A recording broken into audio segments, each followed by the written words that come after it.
have to make use of the opportunity. Many people start, they never really finish. They start and then they mess about and they go off into other directions.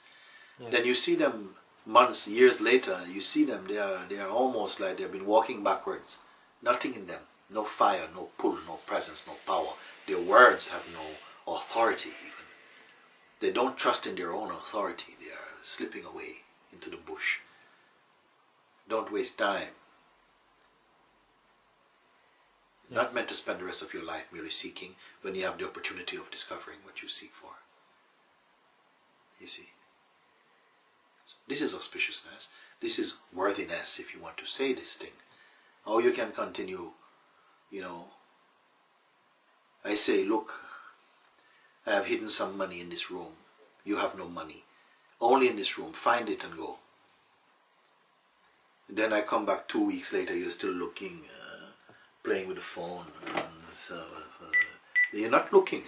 You're not looking. You're interested in something else. You want a phone. You want one Panasonic. You're not looking. So this is what happens to these people. They're not really searching.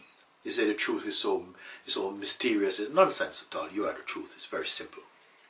Truth is they don't want to know it. And perhaps for the very same reason, because they're afraid to discover the truth. Because they feel if they discover the truth, then maybe this is the last life. And then, oh, I don't want the last life. No. You see? This is a human story. I see one man sitting with two women. This is my ex-wife and this is my next wife. And we are like this.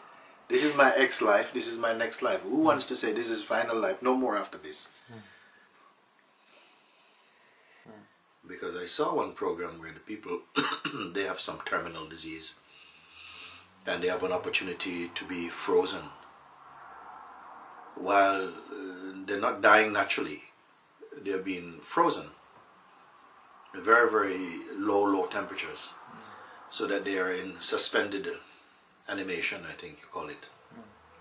So that perhaps in the future, 20 years later, 10, 20, 30, 40, 50 years later, they may find a cure for a disease that they did not have the cure for this disease in the time when they needed it. So then they are put on ice. They're willing to say, okay, look, you know, before I die, maybe I have another 6 months or a year to go. I go now. I rather lose this 6 months and gain maybe whatever might come if they find a cure in 15 years, then maybe I might live for another 20 years. So they think it's a good bargain, you see. So nobody wants to die, nobody wants to leave this body. So this is a legitimate question for me. It engages my attention now. That there are people who, if it was told, look, this is your last incarnation, they will not be celebrating.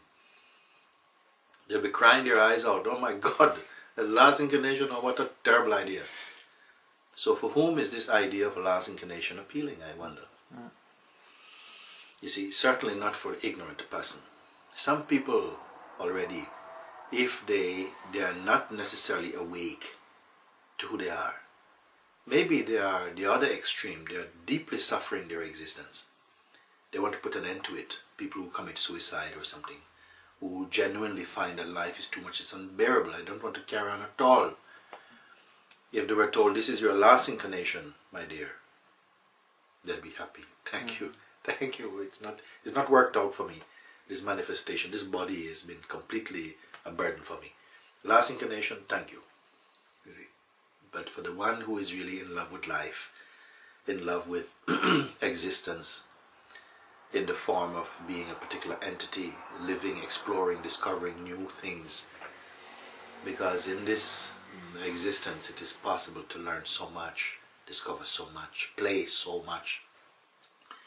And for such a person, a last existence will be completely an unpalatable idea.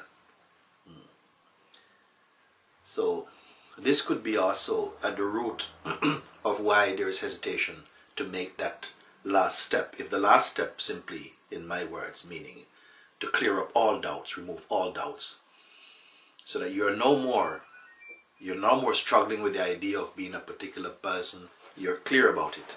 You are again like space. You are original. You're in your original being, timeless, before time. So these concepts like reincarnation and last incarnation, all these things are also meaningless to you. They don't mean nothing at all to you. But who is going to be attracted to such an invitation, you see? What are you when there is no more incarnation, so to speak? You are the Supreme Being. Even now, you are that. And the idea of being incarnate now, even, it will not hold much much power for you. You know that I simply am. Incarnation, reincarnation means nothing for me. I don't know what it means. Who am I? Who am I who will incarnate or reincarnate, you see? And this question does not have any pulling power. Doesn't have no fears in this question. No excitement about this question. Yes, this one, I said. Be very happy to meet one like this.